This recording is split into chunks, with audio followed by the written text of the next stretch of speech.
بسم الله الرحمن الرحيم. ومنهم من يقول ربنا آتنا في الدنيا حسنة وفي الآخرة حسنة وقنا عذاب النار. أولئك لهم نصيب مما كسبوا والله سريع الحساب. واذكروا الله في أيام معدودات، فمن تعجل في يومين فلا إثم عليه ومن تأخر فلا إثم عليه لمن اتقى. واتقوا الله واعلموا أنكم إليه تحشرون. ومن الناس من يعجبك قوله في الحياة الدنيا ويشهد الله على ما في قلبه وهو ألد الخصام. وإذا تولى سعى في الأرض ليفسد فيها ويهلك الحرث والنسل والله لا يحب الفساد. وإذا قيل له اتق الله أخذته العزة بالإثم فحسبه جهنم ولبئس المهاد.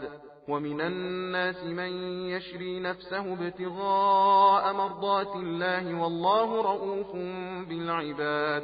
يا أيها الذين آمنوا ادخلوا في السلم كافة ولا تتبعوا خطوات الشيطان إنه لكم عدو مبين.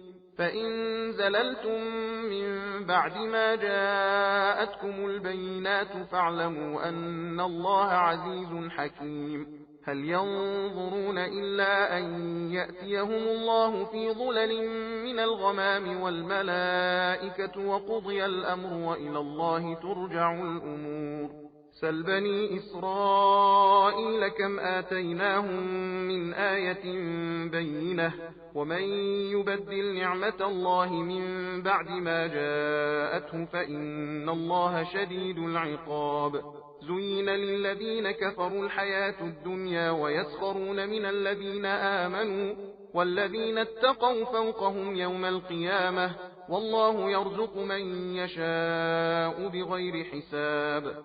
كان الناس أمة واحدة فبعث الله النبيين مبشرين ومنذرين وأنزل معهم الكتاب بالحق ليحكم بين الناس فيما اختلفوا فيه وما اختلف فيه إلا الذين أوتوه من بعد ما جاءتهم البينات بغيا بينهم فهدى الله الذين آمنوا لما اختلفوا فيه من الحق بإذنه والله يهدي من يشاء إلى صراط مستقيم. सबील कुरान हिदायत का रास्ता।